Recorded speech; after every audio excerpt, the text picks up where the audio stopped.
프린트물이 있는데요. 안 갖고 오신 분들께서는 갖고 오시고요. 다니엘서는 선지서의 하나입니다. 선지서는 예언서라고도 부르고요. 미래에 있을 일에 대한 하나님의 말씀을 선지자가 대언을 하는 그런 책이 되겠습니다. 이 책의 기록자는 다니엘이고요. 기록한 시기는 주전 6세기. 그러니까 남유다가 망한 것이 기원전 586년이거든요. 그래서 그 이후로 이제 몇십 년 후에 이 다니엘서가 기록되었을 것이다라고 보고 있습니다. 그래서 이 책은 다니엘이 지었다고 했는데 다니엘이 바벨론의 포로로 끌려간 다음에 쓴 거예요. 그러니까 이스라엘 그 가나안 땅에서 쓴 선지서가 아니라 다른 나라 땅으로 끌려가서 거기에서 쓴 책입니다. 다니엘서는 크게 두 가지 내용으로 분리를 할 수가 있는데 앞에 6장과 뒤에 6장 해서 앞에 부분은 왕궁에서 있었던 이야기, 그러니까 바벨론의 왕궁에서 있었던 이야기, 또 뭐 바사, 페르시아의 왕궁에서 있었던 이야기라고 보면 되고 7절부터 12장까지는 묵시적 예언이라고 했습니다. 이게 묵시라는 게 무엇인가는 조금 이따가 설명드릴 거고요. 그래서 우리가 흔히 다니엘서라고 하면은 그냥 주일 학교에서 뭐 풀무불에 들어갔는데 살아나왔다, 뭐 사자 굴에 들어갔는데 다친 거 하나 없이 살아나왔다, 이제 그런 다니엘 또 새 친구들 이런 얘기를 많이 하고 참 재미있는 책이다 이렇게 생각을 할 수가 있는데 전혀 그렇지가 않습니다. 다니엘서 이 뒷부분에 가면 사실 굉장히 이해하기 어려운 그런 예언들이 많이 나와요. 우리 그 신약 성경에 가면은 요한계시록이 있죠. 요한계시록에서 많은 상징 이미지들을 쓰는데 그때 쓰는 많은 부분들이 이 다니엘서에 있습니다. 그래서 다니엘서는 구약 성경의 요한계시록이라고도 할 수가 있어요. 그만큼 다니엘서는 쉽지가 않은 책입니다. 굉장히 어려운 책이다. 자, 묵시 문학에 대해서 좀 설명을 드릴게요. 이 다니엘서가 묵시적 예언서이다라고 말씀드렸는데, 그 이제 묵시 문학이 뭔가를 좀 알아야 됩니다. 묵시 문학은 뭐냐면, 이스라엘이 나라가 멸망하고 계속해서 이제 다른 나라의 압제를 받습니다. 근데 그런 상황에서 이스라엘 백성들이 앞으로 있을 구원을 간절히 기대하고 소망하는 마음에서 만들어낸 일종의 소설이라고 보시면 돼요. 소설. 그래서 그 소설의 내용은 뭐냐면 하나님께서 이 세상에 개입하셔서 악인들을 무찌르고 그리고 당신의 백성들을 구원하신다. 성경의 내용하고 비슷하죠. 성경이 비슷하죠. 그런데 다릅니다. 묵시 문학이라는 거는 하나님의 계시로 만들어진 책이 아니에요. 그래서 진리가 아닙니다.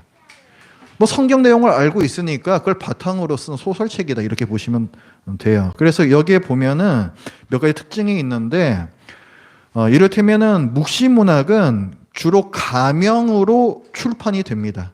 누가 썼는지 자기 이름을 본명을 밝히지가 않아요. 왜냐하면은 당신은 다른 나라에게 압제를 받고 있는 시대니까 자기 본명 밝히면 잡혀가는 거잖아요. 그러니까 가명을 보통 씁니다. 그리고 그 내용을 보면 이미 있었던 일인데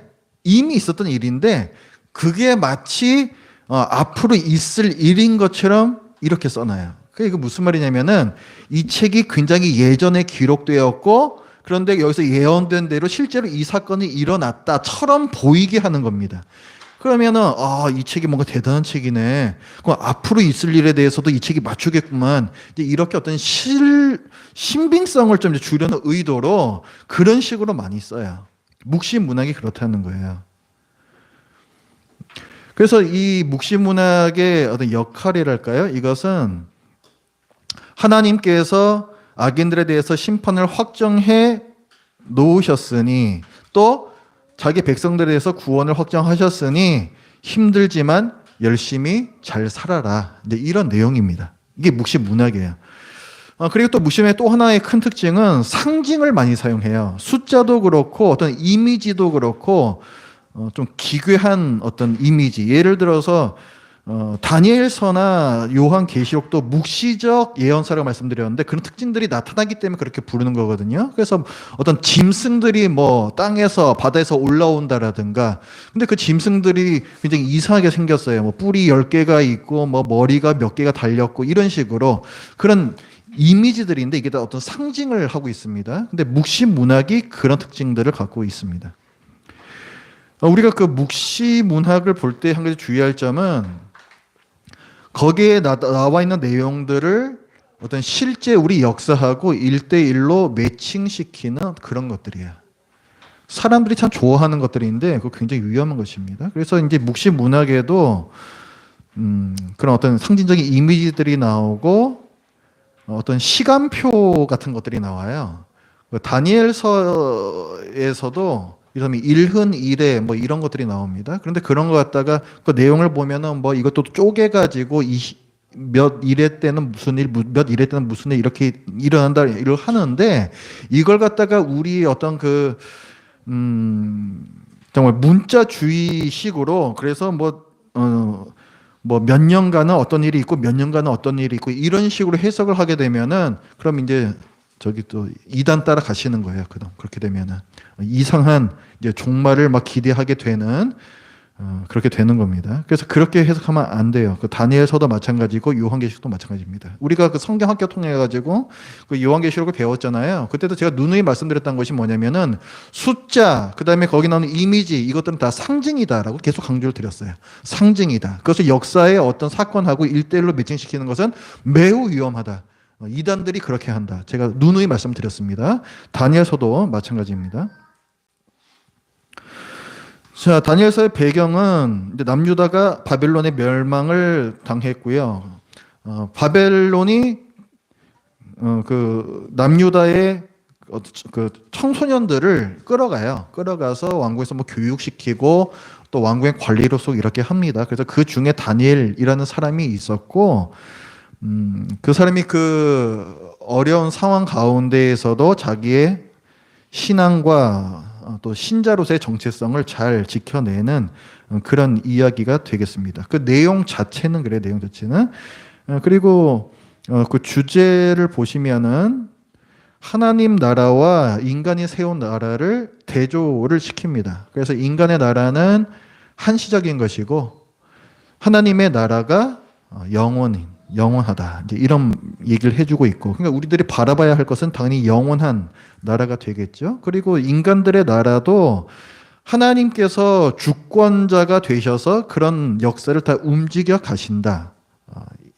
이런 얘기를 하고, 그래서 하나님께서 모든 악을 이기시고 자기 백성을 구원하실 것이다. 또 이런 내용들. 그래서 이것을 알고 있는 하나님의 백성은 어떻게 살아야 할 것이냐? 하나님 백성의 정체성을 잘 지키면서 살아야 한다. 그런 주제를 갖고 있습니다. 그 구조를 보시면요. 자, 1장은 서론입니다. 1장은 서론. 그래서 바벨론으로 다니엘과 그 친구들이 이제 끌려오는 내용이 들어가 있고, 저 뒤쪽에 8장부터 12장까지는 이 세계가 이제 어떻게 흘러갈 것인가에 대한 환상들이 나와요. 그래서 아까 말씀드렸던 상징적인 이미지들 이런 것들이 많이 나옵니다. 이 세상의 역사에 대한 환상이 되겠고, 그 다음에 2장부터 7장까지도 사실은 그 내용이에요. 2장부터 7장까지도 아까 뭐 궁정에서 있었던 이야기라고 하는데 사실은 그 내용이 이 세상에서 진정한 왕은 누구시냐라는 부분하고, 그 다음에 이 세상이 어떻게 흘러갈 것이냐라는 환상들을 다 어떤 그 왕이 꾼 꿈이라든가 그걸 통해서 다 예언을 하고 있어요. 그러니까 사실은 궁정 이야기나 그 뒷부분에 나오는 어떤 묵시적인 예언의 이야기나 사실은 똑같은 얘기를 하고 있어요. 그런데 그 세상의 역사에 대한 이야기를 하는 것인데 하나는 요런 각도에서 보고 하나는 요런 각도에서 보고 그 차이만 있는 것입니다. 그래서 사실은 똑같아요. 똑같은 온 세상의 역사와 그 다음에 그것을 주관해 가시는 하나님, 그리고 그 안에서 하나님의 백성들이 당하는 고통, 그 다음에 그것을 신실함으로 이겨내야 한다는 주제, 이것이 앞부분이나 뒷부분이 다 똑같습니다. 그래서 다니엘의 삶을 통해서 나타나느냐 아니면 이스라엘 민족이라는 단어를 통해서도 나타나느냐, 그 차이만 있는 것 뿐이에요. 그러니까 다니엘서의 전반부와 후반부는 똑같은 주제를 갖고 있는 것입니다. 근데 오늘 여기 제가 실어놓은 이 구조를 보면은 이제 2장부터 7장까지를 제가 일부러 들여쓰기를 해놨는데, 지난주 성경학교에서도 배웠죠. 데칼코마니.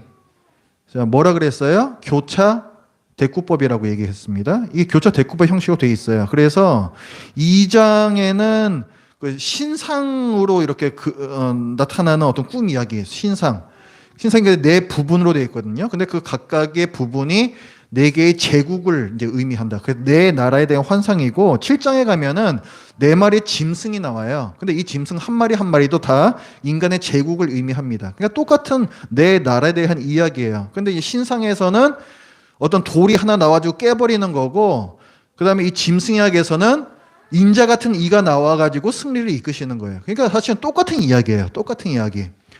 그래서 2장과 7장이 똑같은 거고, 그다음에 3장과 6장에서는 이제 하나님께서 행하시는 구원, 하나님께서 다니엘을 어떻게 구원하신다, 하나님께서 이스라엘을 어떻게 구원하신다, 그 내용이 들어오고, 그다음에 이 중간, 이 중심이 가장 중요하다 그랬죠. 그게 4장부터 5장입니다. 여기가 세상 통치자들을 하나님께서 심판하신다, 이 내용이 들어가 있어요. 그러니까 진정한 왕은 하나님이시다, 이것을 강조하고 있는 것이 바로 다니엘서입니다. 자, 그럼 오늘 말씀을 함께 보겠습니다. 다니엘서